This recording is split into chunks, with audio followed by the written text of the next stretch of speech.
살아계신 하나님 말씀 창세기 6장입니다.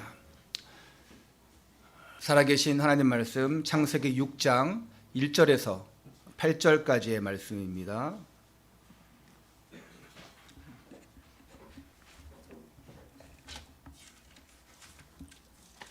다 찾으신 줄 믿고 함께 봉독하도록 하겠습니다. 시작. 사람이 땅 위에 번성하기 시작할 때에 그들에게서 딸들이 나니 하나님의 아들들이 사람의 딸들의 아름다움을 보고 자기들이 좋아하는 모든 여자를 아내로 삼는지라. 여호와께서 이르시되 나의 영이 영원히 사람과 함께 하지 아니하리니 이는 그들이 육심이 되니라. 그러나 그들의 날은 120년이 되리라 하시니라. 당시에 땅에는 네피림이 있었고 그 외에도 하나님의 아들들이 사람의 딸들에게로 들어와 자식을 낳았으니 그들은 용사라 고대의 명성이 있는 사람들이었더라.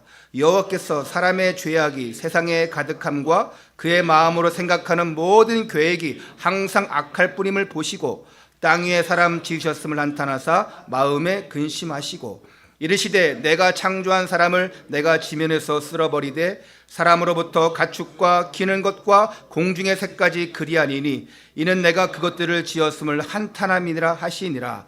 그러나 노아는 여호와께 은혜를 입었더라. 아멘. 자, 우리 옆에 분들과 함께 이렇게 인사하겠습니다. 성도님은 아주 큰 은혜를 받은 자입니다.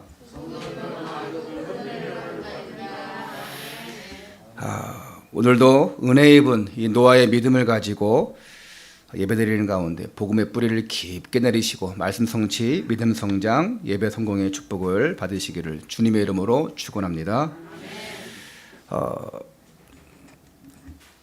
우리는 성도입니다. 성도에게도 심판이 옵니다. 저 밖에 세상에도 심판이 옵니다. 그러면 심판은 왜 올까요? 타락과 부패가 심할 때 옵니다. 모든 것은 하나님의 사인이 있어요. 뭐가 오기 전에는 사인이 있습니다. 제가 오늘 대표 기도를 한 달에 이렇게 돌아가면서 저까지 포함해서 하는데 저는 따로 기도문을 만들어서 하지는 않아요.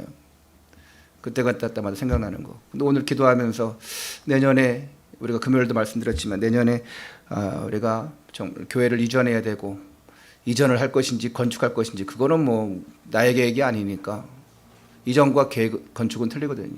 그 기도가 나오는 거예요. 그러면서 우리 후대들에 대한 기도, 이들이 진짜 세상에 나갔을 때 뭘 하고 사냐, 어떻게 사냐 너무 중요하거든요. 마침 어제 이 지도하는 아이가 오늘 말씀 제목 뭐냐 이렇게 해서 알려줬어요. 그들이 오늘 이 찬양을 골랐어요.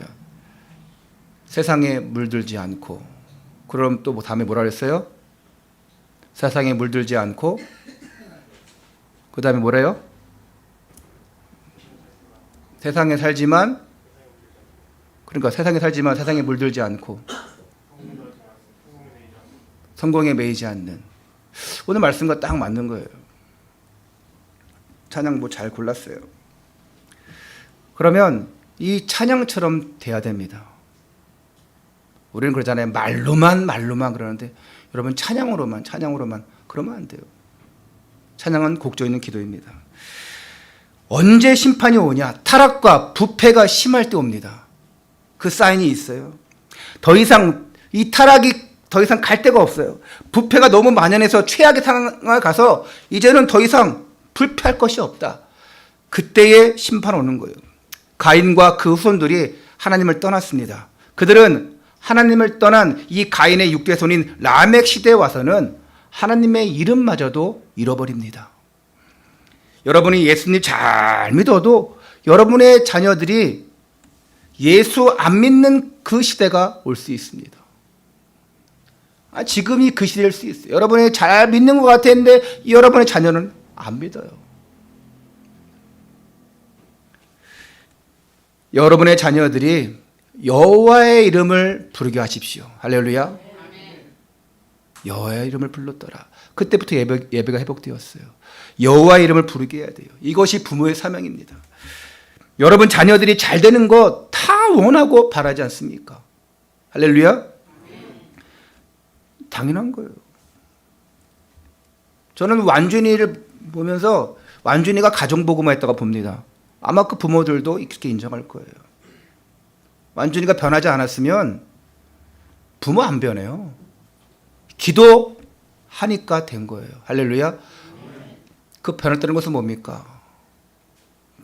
저 마귀 자녀에서 하나님 자녀로 바뀌었다는 것입니다. 불신자 상태 6가지에서 구원받은 자의 축복 속으로 들어왔다는 거예요. 이거를 우리 임성근 성도님은 잘 기억하셔야 되고 이제 앞으로 믿음이 점점 자라시기를 축원합니다.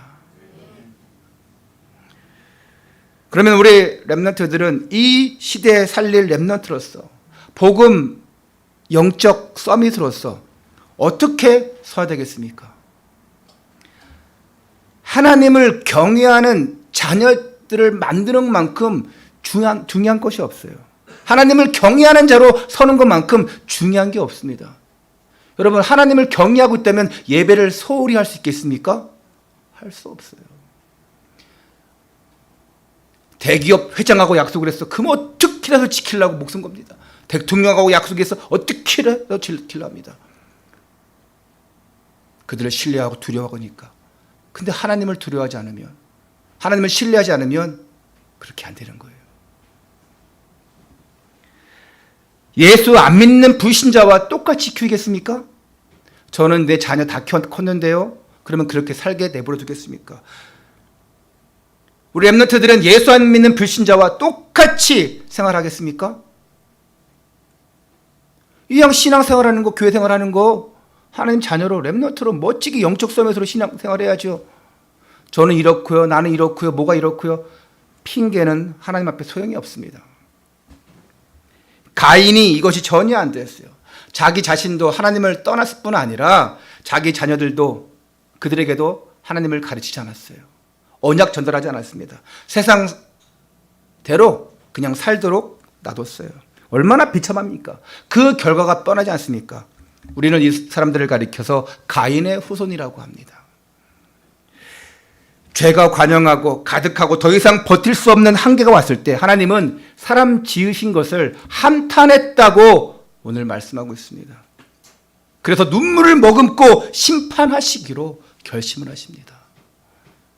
그런데도 그 놀랍게도 그 심판의 방법이 뭐였어요? 물이었습니다. 원래 물은 빛과 더불어서 축복의 창조물이었어요. 궁창이 있게 하시고 세상이 있게 하시고 거기에 물을 주셨어요. 거기에 하나님의 성령을 부어주셨어요. 그 물을 다스리게 했습니다. 생명이 잉태할 수 있는 그런 환경을 만들어 주셨습니다. 그런데 하나님께서 그 물을 원래 궁창의 상태로 돌려버리는 거예요. 왜 하나님은 이렇게 하십니까? 이유는 간단하죠. 죄 때문에. 첫 번째로, 그럼 이 첫 번째, 이 물의 심판이 어떻게 왔냐? 이 물의 심판은 첫 번째예요. 그러면 다음 심판이 또 있다는 것이죠? 어떻게 이 물의 심판이 왔냐? 그 이유를 오늘 본문에서 간단하게 설명되어 있어요. 오늘 우리가 이 짧은 시간에 함께 나누려고 합니다. 자, 1절 보니까 사람이 땅 위에 번성하기 시작할 때에 그들에게서 딸들이 나니. 문자 그대로 이들은 사람의 딸들이에요. 딸이 나쁘다는 그런 개념이 아니에요. 잘 보시면 알 겁니다. 그런데 2절에서 하나님의 아들들이 사람의 딸들의 아름다움을 보고 자기들의 좋아하는 모든 자로 아내를 삼는지라. 이 사람들의 딸과 하나님의 아들들이 누구냐에 관해서 많은 학자들의 견해가 있지만 언약적으로 보면 이 사람의 딸들은 땅에 소망을 두고 살아가는 이 가인의 후손들을 말하고 있는 것입니다. 그리고 이 하나님의 아들들은 하늘에서 내려온 천사가 아니라 하늘에서 천사가 내려와서 사람의 딸들을 취하는 것이 아니라 아벨이 죽은 이후에 아벨을 대신하여 주셨던 그 셋의 후손들을 가리키는 거예요. 우리가 지금도 하나님의 사람들 하지 않습니까? 하나님의 아들, 하나님의 자녀, 이러지 않습니까? 그래서 이 사람의 딸들은 가인의 후손, 하나님의 아들들은 아벨의 후손을 이렇게 말하는 것이라고 보면 됩니다. 여러분, 그리스도는 가인의 후손에서 오지 않았어요. 셋의 후손에서 오십니다. 그러니까 이 하나님의 이 족보, 이 하나님의 족보를 떠난 이 가인의 후손, 그들과 하나님의 족복 속에, 그리스도가 오실 하나님의 족복 속에 있는 이 하나님의 아들들이 결합을 하는 거예요. 세상을 취하는 거예요. 취했다는 것은 결혼이라고 하지요. 오늘날로 치면 신자와 불신자가 만나서 결혼하는 게 뭐가 잘못된 것이냐? 맞습니다. 뭐가 잘못돼요? 전도하면 되죠. 잘 살리면 되죠. 그렇게 하는 경우도 있고, 여기서 그걸 말하는 게 아니에요. 문제는 하나님의 이 아들들이 사람의 딸들의 뭘 봤냐? 오늘 뭘 봤대요? 아름다움을 보고 얼마나 예뻤을까? 여러분처럼 얼마나 예뻤을까? 한번 여러분 옆에 한번 보세요. 이쁜지 안 예쁜지. 폭력을 행사하지 말고, 아무리 못생겼어도 이쁘죠? 우리 김영성 도님, 김기정 성도님 서로 보세요. 어떤가? 보셨어요? 아예 쳐다보질 않네. 장로님도 그렇고. 문제는 사람의 딸들의 뭘 봤냐? 아름다움. 아름다움 보는데 뭐가 문제입니까? 그런데 이 아름다움이란 말은 원어로 토브가 합니다. 토브. 이거 많이 쓰는 말이에요. 토브. 히브리 말로. 이 토브를 딴 토브 화장품도 있습니다. 토브 스킨케어도 있고. 원어에서 따온 좋은 말도 많이 있어요. 그런데 이 토브가 하나님 쪽에서 쓰일 때는 아주 긍정적인 단어로 쓰여집니다. 여러분, 창세기 1장에 하나님이 세상을 창조하시고 보시기에 심히 뭐라 했대요? 하나님이 세상을 창조하시고 심히 보기 좋았더라. 사람을 창조하시고 보시기에 심히 좋았더라. 이게 토브입니다. 보기 좋은 거예요. 아름다운 거예요. 그런데 이 토브가 사람 쪽에서 이기적으로 쓰일 때는 아주 부정적인 의미가 되어져요. 여기서는 아름답다고 표현했지만 직설적으로 표현하자면 이것은 매력을 받다. 영어로 뭘까요? 네? Beautiful? 그 이쁜 거 아니요? 매력 봤어요. 매력. 영어로 뭐예요? 아우, 섹시한 본 거예요. 이 섹시함은 이 섹스에서 온 말입니다. 그런데 이것이 속의 매력이 아니라 겉의 매력을 본 거예요. 우린 지난 창세기 4장에서 이 가인의 후손이 람에게 가인의 후손 6대손의 그 6대손 람에게 그 부인들 이름이 뭐였을까요? 자, 기억 안 나죠? 람에게 두 아내의 이름이 뭐였냐? 아다와 실라였어요. 여기서 그 첫 번째 아내의 이름인 아다는 무슨 뜻이 있냐면 치장을 하다, 장신구를 달다, 화려하다, 그 뜻이 있어요. 그러니까 라멕이 여성을 취할 때, 아내를 취할 때 뭘 봤다는 것입니까? 화려함, 이쁨, 섹시, 그걸 봤어요. 여러분 결혼할 때 그거 안 봤죠? 어떻습니까? 겉에 꾸민 매력을 봤어요. 이 라멕이. 그것이 그 시대의 사람들의 공통된 가치고 관심이었어요. 오늘날도 그러지 않습니까? 요즘도 신앙 없는 안 믿는 사람들은 말로 이렇게 합니다. 아유, 건강만 하면 되지. 예전에는 애를 잘 낳아야 되니까 엉덩이만 빵빵하면 된다고. 그랬어요. 신부를 얻는 기준이 뭐냐? 뒤로 돌아봐. 엉덩이가 커야 돼. 그렇다고 애기 잘 낳습니까? 우리 할머니도 어르신들 다 아실 거예요.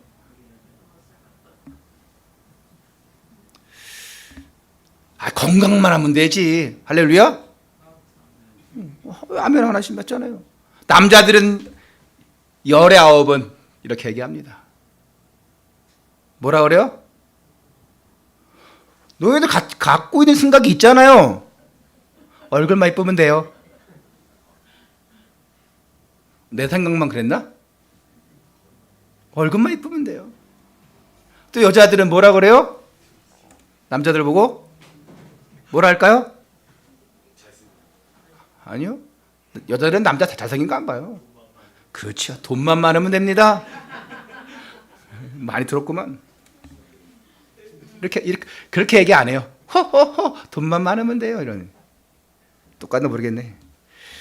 그런데 막상 임박할 때는 어떻게 합니까? 얼굴도 잘생기면 좋지요. 돈도 많으면 좋지요. 건강도 하면 좋지요. 돈은 많은데 맨날 누워있어. 아, 이왕이면. 근데 믿음이 있다고 하는 부모들도 이럽니다. 아, 믿음만 있으면 돼요. 믿음만. 아, 괜찮아요. 우리 아들 믿음만 있는 처자면 돼요. 할렐루야. 그래, 아멘 하셔야죠. 근데 막상 자녀들이 배우자를 만날 때면 야야, 직장은 어디 다녀? 저 얼굴 이쁘냐? 야, 걔 키 작은 거 아니야? 또 실제 보고는 야, 얼굴이 좀 네모나더라. 얼굴이 세모나더라. 야, 얼굴이 좀 길더라. 아니, 뭐만 있으면 된다면서? 뭐만 있으면 된다 했어요? 믿음만. 그럼 그렇게 얘기해요. 학벌이 이러네, 가정 환경이 그러네, 따질 거 다 따집니다. 불신자와 뭐가 다르겠어요? 물론 그래야죠. 아, 그럼 처음부터 믿음만 있으면 돼. 그걸 하지 말던가. 그래서 앞으로 렘넌트들은 구체적으로 기도하세요. 뭐 하나님 얼굴만 예쁘면 됩니다. 아니, 믿음만 있으면 됩니다. 에휴, 나중에 변할 걸. 하나님 일단 얼굴 예뻐야 됩니다. 믿음도 있어야 돼요. 잘 살게 됩니다. 웬만하면 좋은 직장도 가지고 있고요. 가정 배경 좋고요. 예. 좀 구체적으로 기도해요. 저는 결혼하기 1년 전에 구체적으로 그거 쭉 적어놓고 기도했어요. 응답 받았을까 안 받았을까요? 네? 저는 딱 한 가지 빼놓고 응답 받았어요. 한 30가지 적었는데 딱 한 가지 빼놓고. 엄청 많죠? 근데 그 한 가지가 뭘까요? 성격? 와. 아니, 그건 아니야. 비밀이에요, 비밀. 우리 사모님 성격 얼마나 좋은데, 그리고 얼마나 좋았는데. 아, 좋았는데? 아, 얼마나 좋은데. 아, 이러다가 큰일 납니다. 이거 큰일 나. 안 돼. 예. 오늘 예배 끝나고 큰일 날 수 있습니다. 얼마나 좋은데. 과거형으로 얘기하면 지금 현재 진행형. 할렐루야! 말 실수하면 안 됩니다. 큰일 났습니다. 자, 복음 가졌다면서도 말씀대로가 아닌 보이는 대로 불신자를 아내로 취한 거예요. 그게 뭐가 문제냐? 이거 문제가 된 거예요. 지금도 문제 됩니다. 우리는 말씀 안에서 결혼하고 말씀 안에서 만나야 돼요. 여러분, 우리 아이들 꼭 기억하세요. 이렇게 말을 해도 결정적인 순간에 말씀 없이 만나서 결혼하는 사람 있지 않습니까? 진짜 준호, 영환이, 너희 청년들이잖아요. 이제 대학 간 동주 잘 생각해야 돼요. 서준이가 부러워하더만 동주가 대학 가서 막 여사친들 막 통화하고 막 엊그제 예람이도 보니까 남자애랑 통화하던데 학교 그치? 학교 친구지? 딱 남사친이잖아, 그치? 아, 남자 목소리였나 그게? 여잔데? 자, 그러면 많은 사람 만날 텐데 여러분 기준으로 만나면 안 돼요. 진짜입니다. 후회 엄청 합니다. 바꾸려고? 진짜 어렵습니다. 여러분, 차라리 여자가, 아내가 남편 전도하는 게 쉬울 수 있어요. 근데요, 남편이 아내 전도하는 거 진짜 힘듭니다. 왜냐? 남편은 누구 하기 나름이에요? 남편은 아내 하기 나름이에요. 아내는 남편 교회 안 나와 할 수 있다니까요. 남편은 그게 안 돼요, 부인한테. 제가 얼마 전에 80세 된 무속인을 만났어요. 80 더 됐을 수 있어요. 얼굴 화장을 쫙 진하게 해가지고.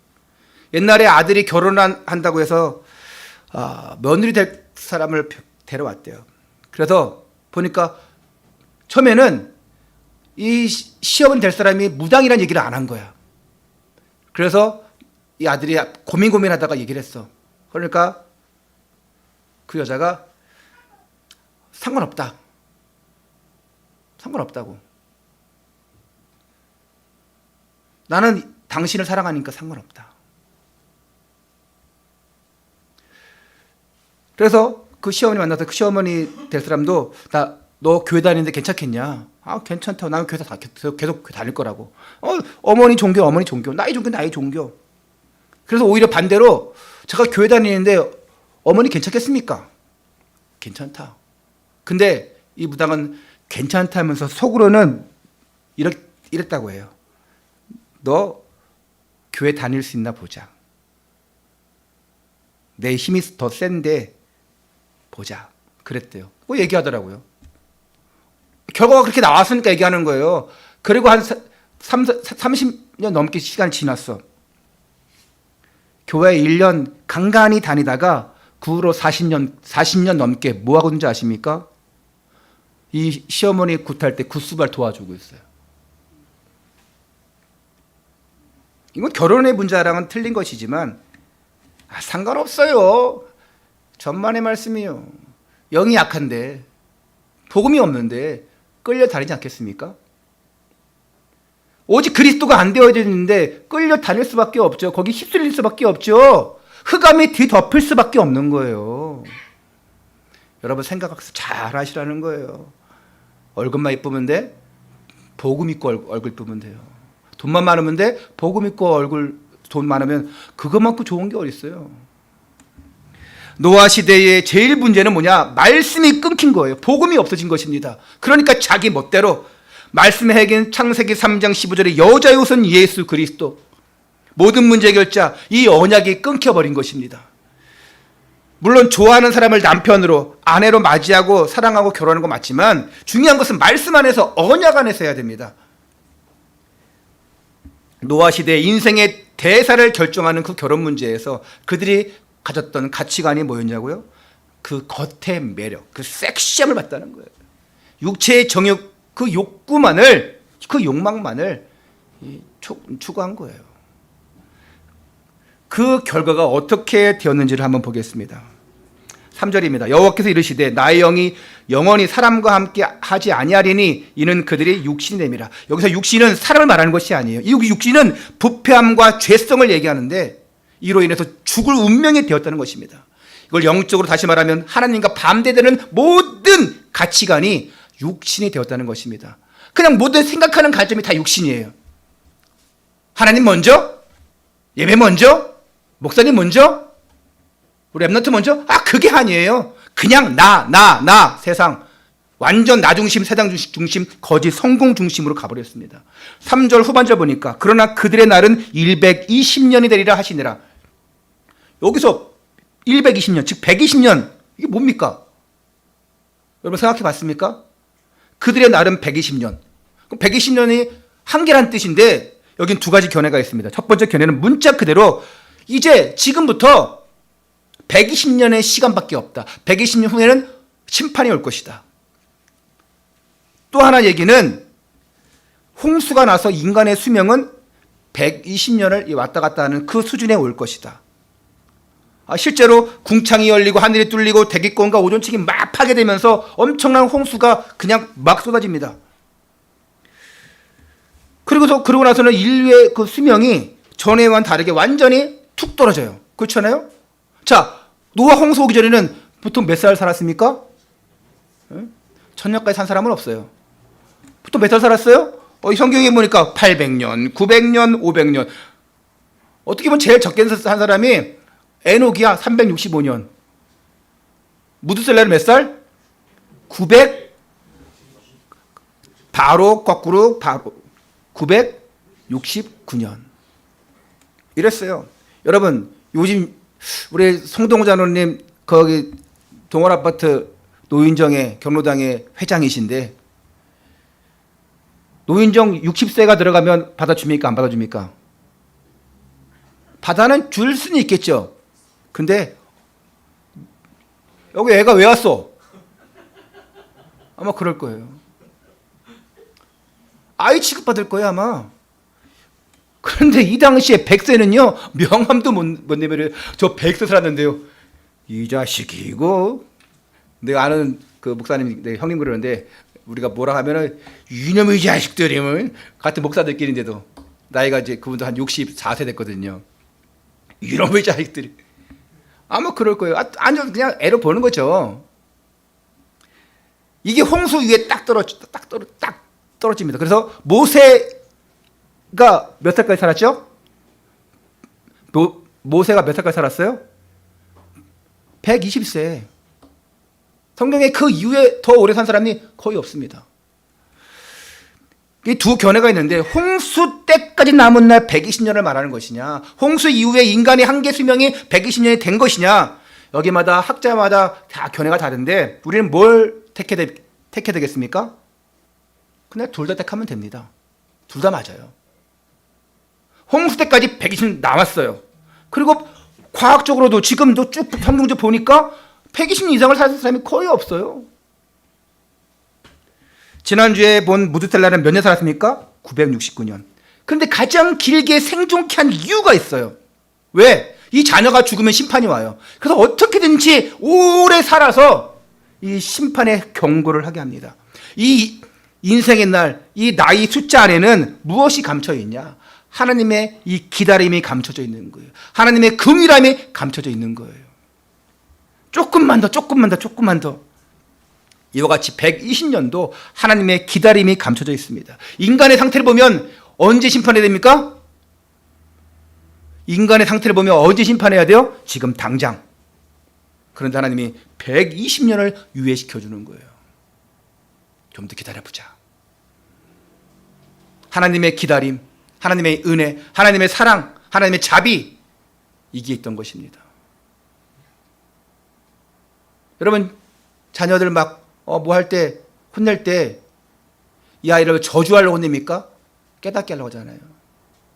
그러면서 이 아이가 뭘 못했다 그러면은, 그래 못했다 그러면은, 야 너 못하면 용돈 50% 삭감, 못하면 맴매 세대 했을 때, 이 아이가 못했을 때 아싸 오늘 50% 삭감이다, 아싸 오늘 맴매다, 그런 부모가 있습니까?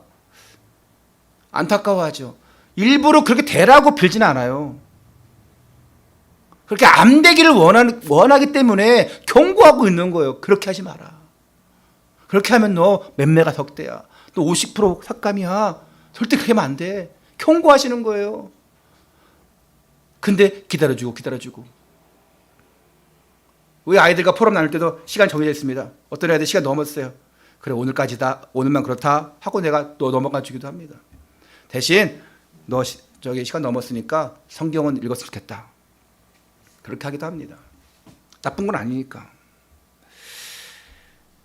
이 성경에는 많은 심판 나오지만 이 하나님의 이 심판은 심판을 목적으로 계획하신 게 아닙니다. 우리를 사랑하시기 때문에 한 영혼이라도 돌아오기를 원하는 그 하나님의 은혜와 사랑이 담겨져 있는 것입니다. 무드셀라를 주심으로 인해서 에녹이 하나님과 동행하며 살면서 그 심판의 언약을 전달했던 것처럼 심판이 임박할 무렵 다시 한번 안타까운 심정으로 세상을 보면서 120년밖에 안 남았다는 그런 경고를 주시는데, 여기에 부름받아 쓰임 받을 인물이 바로 노아입니다.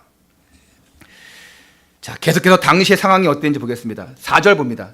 당시에는 네피림이 있었고 그 후에도 하나님의 아들들이 사람의 딸들에게로 돌아와 자식을 낳았으니 그들은 용사라, 고대의 명성이 있는 사람들이었더라. 여기에서 세 단어 나옵니다. 네피림, 용사, 명성.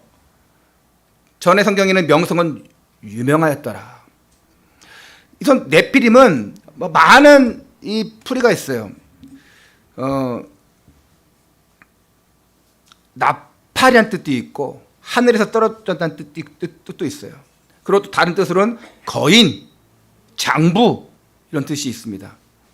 그러니까 이 거인, 장부란 뜻은 민수기 13장 32절 33절에 보면 더 자세히 나와 있어요. 가인의 후손인 그 네피림 후손인 그 아낙 자손은 거대한 거인이었다고 민수기 13장에 나와 있어요. 이 거인이라는 단어에 용사, 명성이라는 단어가 따라온 것은 당시 세상이 추구하고 있는 것이 뭐냐? 이들은 힘이 셌어요. 이들은 또 세상이 자랑하는, 정말 세상을 자랑하는, 자기를 자랑하는, 또 인정받기 원하고 유명해지기 원하는 그 명성, 그게 판을 쳤습니다. 오늘날 그렇지 않습니까? 심지어 교회마저도 어떻게 하면 더 크게 어떻게 더 많이 하면서 그 크기의 논리에 붙들리고 그 이름의 논리에 그 명성을 떨치려고 하지 않습니까? 목회자들도 거기 걸려요. 그래서 그 목회자들도 그 명성 때문에 욕먹는 사람들이 있어요. 그걸 위해서 막 엄청난 돈의 가치를 추구하고 그런 사람도 있습니다. 자, 5절 보겠습니다. 5절. 여호와께서 사람의 죄악이 세상에 가득함과 그의 마음으로 생각하는 모든 계획이 항상 악할 뿐임을 보시고 드디어 그 크기, 그 강함, 그 명성, 이런 것들에서 막 토해내는 그 부산물이 항상 악했다는 것이에요. 그거 토해냈어요. 방치하니까 어떻게 됩니까? 구대기가 생기는 거예요. 더 심해집니다. 이들이 악한 자를 찍어 누르고 막 강한 자만 살아남는 시대, 그러니까 죽이고 막 전쟁하고 타락하고, 그 시대에 그들이 뿜어내는 그 타락함과 그 악함, 싹 다 나중심, 싹 다 세상 거짓 성공 중심이에요. 하나님 떠난 이후에 가인이 하나님을 떠나고 그 후손들이 하나님을 이름을 부르지 않는 그때 더 악해졌어요. 여러분, 보통 죄라고 하면 도덕적, 윤리적으로 우리가 말합니다. 아, 저 사람 죄졌어, 저 사람 범죄자야. 그럼 도덕적, 윤리적으로 그렇습니다. 그런데 성경이 말하는 죄는 그걸 뛰어넘습니다. 죄는 히브리 말로, 원어로 뭐라고 했습니까? 뭐라 했어요? 하말티아. 자, 이 하말티아라는 뜻은 화살이 관약에서 벗어났다는 뜻이지 않습니까? 쐈는데 벗어난 거예요. 하나님이 원하시는 방향으로 가지 않았어요. 그게 벗어난 거예요. 그게 하말티아예요. 하나님을 떠난 모든 것이 죄라는 것입니다. 하나님을 벗어난 것이 죄라는 것이에요. 말씀이 끊기니까 그때부터 자기 생각대로, 자기 계획대로 합니다. 여러분, 하나님 말씀을 놓치고 멸시하고 무시하는 것이 죄예요. 오늘 강단의 말씀에 아멘하지 않고 순종하지 않는 것도 여러분 잘 생각해 봐야 됩니다. 그래서 여러분, 믿는다면 아멘하세요. 그리고 여러분 도전하세요. 하나님은 이런 모습을 악하게 봤지요. 6절을 우리가 다 함께 읽도록 하겠습니다. 6절을 시작. 땅 위에 사람 지으셨음을 한탄하사 마음에 근심하시고 그랬어요. 자, 여기서 한탄, 근심 나와요. 진노와 이 분노가 아니라 한탄과 근심. 여러분, 자녀가 예배를 안 드려요. 여러분, 정말 여러분의 가족 중에 내가 사랑하는 사람 중에 하나님을 멸시해요. 그러면 진노와 분노가 아니라 무슨 마음 들어요? 안타깝잖아요. 근심이 나오잖아요. 집 나간 탕자가 저거 집 나갔어, 내 돈 가져 나갔어, 저거 죽었어, 이제 돌아오게 해봐. 진노 분노가 아니에요. 한탄하고 어떻게 이럴 수가 있을까? 돌아와야 할 텐데 근심하고. 하나님 마음이 그런 마음이에요. 어떻게 하든 하나님의 심판을 하기 위해서가 아니라 기다리셨던 그 하나님 마음, 어쩔 수 없이 심판을 할 수밖에 없는 그 하나님의 근심, 그 슬픔을 엿볼 수밖에 없는 것입니다. 하나님은 긍휼의 하나님이에요. 진노의 하나님이 아니십니다. 기다려주는 하나님이십니다. 결국 하나님은 7절 말씀에서 그 한탄함이 되풀이되면서 내가 창조한 사람을 그 지면에서 쓸어버리고 갈아엎어버리겠다고 작정을 하십니다. 이때 나타난 인물이 누굽니까? 노아입니다. 세 번째로 은혜를 입은 노아. 하나님이 너무 놀랍게도 이 물의 심판 속에 뭘 감춰놨냐? 그리스도를 감춰놓은 거예요. 이 그리스도가 오시기 위해서는 언약 전달돼야 됩니다. 그 언약 전달에 필요한 사람이 있습니다. 그 사람이 노아예요. 아무나 부른 게 아니에요. 보니까 이 세상을 회복하고 새롭게 하기 위한 한탄 속에서 하나님이 뭘 감춰놨냐? 사랑과 은혜와 자비인데 그 속에 그리스도. 그 그리스도가 오시기 위해서는 전달할 사람, 믿음의 사람, 은혜의 사람, 노아. 오늘 그 노아에 대해서 아주 기가 막히게 설명하고 있잖아요. 우리 8절을 다 함께 읽도록 합니다. 시작. 그러나 노아는 여호와께 은혜를 입었더라. 할렐루야. 하나님이 한탄하시고 쓸어버리겠다고 하시고는 바로 받는 부사. 뭐래요? 그러나. 자, 지금 죄가 세상에 관영 가득하고 한탄스럽고 근심스럽다. 내가 쓸어버리겠다. 그러나. 여기서 우리는 감격할 수밖에 없는 거예요. 그러나요. 이것이 하나님 마음입니다. 하나님 아버지의 마음. 이것이 여러분을 향한 하나님 마음이에요. 하나님은 그런 하나님이십니다. 할렐루야. 어찌 자식이 부모의 사랑을 다 어찌 알 수 있겠습니까? 몰라요. 너도 부모 돼봐라. 너도 아이 낳아봐라. 그렇게 얘기합니다. 어찌 우리가 하나님 마음을 다 알 수 있겠습니까? 몰라요. 우리는 하나님이 아니기 때문에. 그냥 우리가 빗대어서 부모의 마음을 얘기할 뿐이죠. 아무리 여러분이 잘난 체하고 대충하고 죄 속에 빠져 있어도 다시 기회를 주시는 하나님. 노아는 은혜를 입었더라. 여기에 여러분의 이름을 대보십시오. 여러분의 배우자 이름을, 여러분의 자녀 이름을 대보세요. 그러나 나는 여호와의 은혜를 입었더라. 그러나 내 자녀 누구는 여호와의 은혜를 입었더라. 어찌 감격할 수 없습니까? 어찌 감사할 수 없습니까? 나는 은혜 입은 자다. 너는 은혜 입은 자다. 이 아이는 하나님의 은혜를 입은 자입니다. 하나님께 드립니다.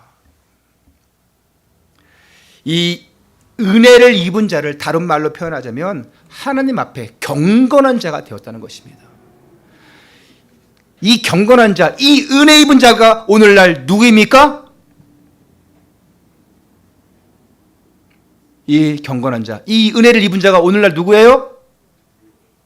뭐 다른 데 쳐다봅니까? 옆에 친구예요? 나입니다. 나. 저와 여러분이에요. 할렐루야.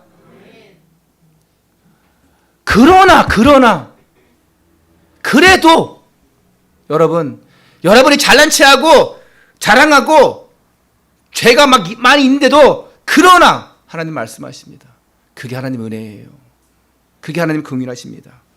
오늘 하나님의 은혜 입은 자, 모든 것이 하나님의 은혜.